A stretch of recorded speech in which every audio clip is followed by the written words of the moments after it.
Champions League as well, and Mikel Arteta's side are in Italy to take on last year's beaten finalists, Inter Milan, tomorrow night. I think Arsenal is one of the best teams in Europe. For me, they're not the best team at the moment, but they're definitely up there. So it's going to be a big challenge tomorrow, but I'm confident that we're ready for it. In my opinion, the best team in Europe at the moment is Bayern.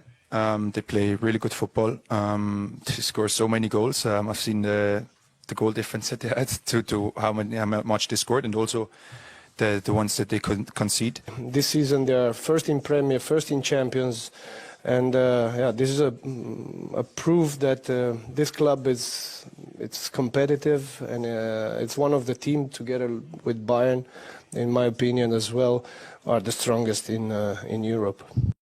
Well, that is the Inter side of stuff. We are going to hear from Mikel Arteta a little bit later on this evening. But let's discuss their performance over the weekend then. Back-to-back goalless draws now for Arsenal in the Premier League. Did it feel like it was a missed opportunity for them against Nottingham Forest on the weekend? And I say that because now, especially with City losing, with Villa losing as well, 7 points clear, but it would sound better if it was a 9-point gap, wouldn't it? Yeah, you were spot on when you asked Jamie that, and obviously Jamie's answer was no, because at the end of the day, Villa lost and Man City lost, but I knew exactly what you're saying. It could have been, it's 7 points, it could have been 9. I think if it's 9, it's title over in my eyes. 7, really? Okay. Yeah, it's 9 points, I think it's title over. I don't think Arsenal dropped that much points, and Man City would have to win literally near enough every game from now, and Aston Villa now to the end of the season, and Arsenal dropped 3 games, so now I can't really see it. 7 points, they've still got to play each other. It's still in Arsenal's hands, and it's still a good point. It's a hard place to go to Nottingham Forest, especially when Sean Dyche sets his team up like that, to be hard to beat. They were dogged, weren't they? They were dogged, but that's what Sean Dyche wanted, because Forest haven't been like that. It's been a struggle for them, and yeah, there'll be question marks of Arsenal. They brought in all Gyökeres and all these other players, and they're still not scoring enough goals and not creating enough chances. But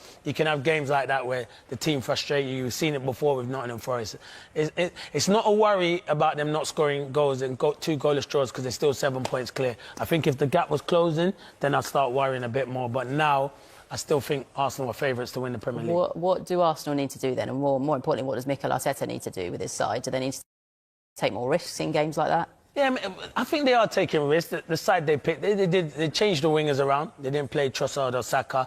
It was Martinelli and Madueke, but they got competition for places, and he's going to have to rotate. He's brought in a lot of players. He brought Eze on. I think Eze's come on only in the last couple of games. He come on for 12 minutes, and then previously only 11 minutes. And that is, maybe you brought in a player like that to win your football matches like on the weekend, and you're probably only getting 12 minutes.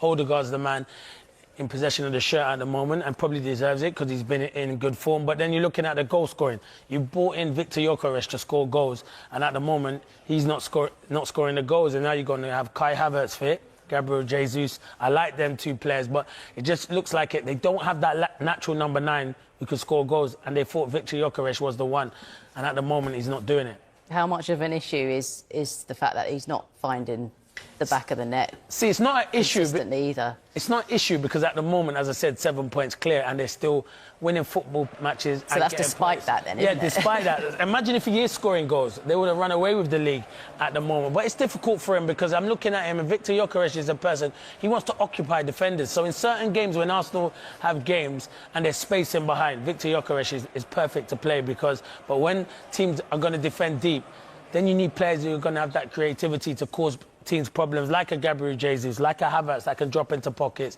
and make it hard for defenders. Victor Gyökeres wants to field defenders, and he wants to have that contact. The thing with Arsenal's wingers is when Saka's on his game, he'll go round, and sometimes he check back to his left foot and wants to whip crosses in. And you saw it in the game against Chelsea in the cup game, where he did score, where Saka chopped back, and then it was a crossing and then he played it to Ben White. Gyökeres kind of threw his head back because he was disappointed, and Ben White crossed it, and he managed to get his goal where Sanchez makes a mistake. So maybe he wants early crosses into the box, which he's not getting at the moment. But I'm telling you now, if I was in an Arsenal team, stay in the 6-yard box. You will score goals. They will create chances. He's just not in good form at the moment, but he's got to keep believing in himself. Yeah, I thought it was really interesting to hear Micah Richards talk about it on the weekend, saying maybe he needs a couple of games out of the team. Yeah, because sometimes you can kind of get your confidence back and then come back in. But does it work like that? it can work like that, but you're not going to get your confidence sitting on the bench. The only way you're going to get your confidence is on the pitch, delivering. So if you're going to come out of the team, because say you come out on the team for 2 or 3 games, someone comes in that position and scoring goals. You can't then evidently leave that player out who's been scoring goals. So the only way you can solve it is getting onto that pitch, getting in the right areas, staying in the team. But then when you're not scoring goals, you'll have other strikers knocking on Mikel Arteta's door, the Jay-Z's, the Havertz, saying, why am I not being given an opportunity? That is why you've got a good squad like Arsenal have at the moment. But I think the best bet for him would be to stay in the team, not come out of the team. Yeah. Declan Rice seemed pretty frustrated at the end of that game, and the cameras caught it as well. I think we can say that. Yeah, I mean, he's talking to himself, but, I mean, this was doing the rounds on social media. It was. I've seen it. What did you make of that? Is it just him being frustrated in the moment? Yeah, that's what he is. He's frustrated. He's been outstanding for Arsenal. He's a winner. He wants to win things there, and he knows that was a huge game for them after what had obviously happened with Man City earlier on in the day. He's thinking this is a big game for us to capitalise on, and it's disappointing. But one thing Declan Rice has to realise is it's not an easy place to go to, Nottingham Forest. It's not a given that every game you go to Arsenal you're going to win football matches, but that's a sign of a winner. He's frustrated. He wants to win football matches. He's disappointed. I think a lot of players can learn from Declan Rice. And yeah, maybe he didn't expect the camera to pick up on him what he was saying, but there's cameras everywhere, and social media is a big thing everywhere, and everyone loves to have a comment on social media. You can't really... you can't get away from it. Or you can't be talking to yourself going exactly, like this. Yeah, you can't do like that. They do it when they're talking to players, that's what I'm trying to say. But no, he's frustrated, he's disappointed, but I like that. It shows he's a winner, and I like Declan Rice. I think he's a top player. He's been outstanding for Arsenal this season. Arsenal have got, in terms of the league, Manchester United on Sunday. That is a Super Sunday clash, isn't it? And it feels like United...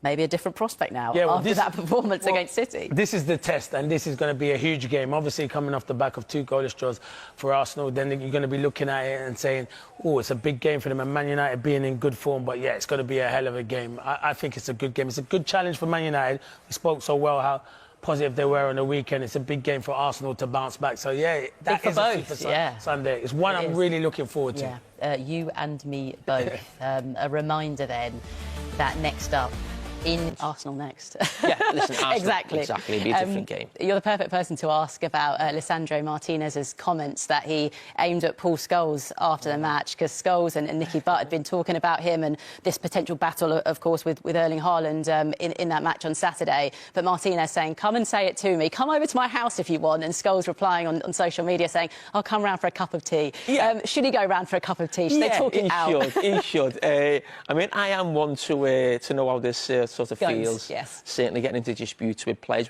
But what I would say, and I'm sure from Paul Scholes and Nicky Butt's point of view, it's never personal. You know, they're passionate about the club. I'm passionate about Liverpool.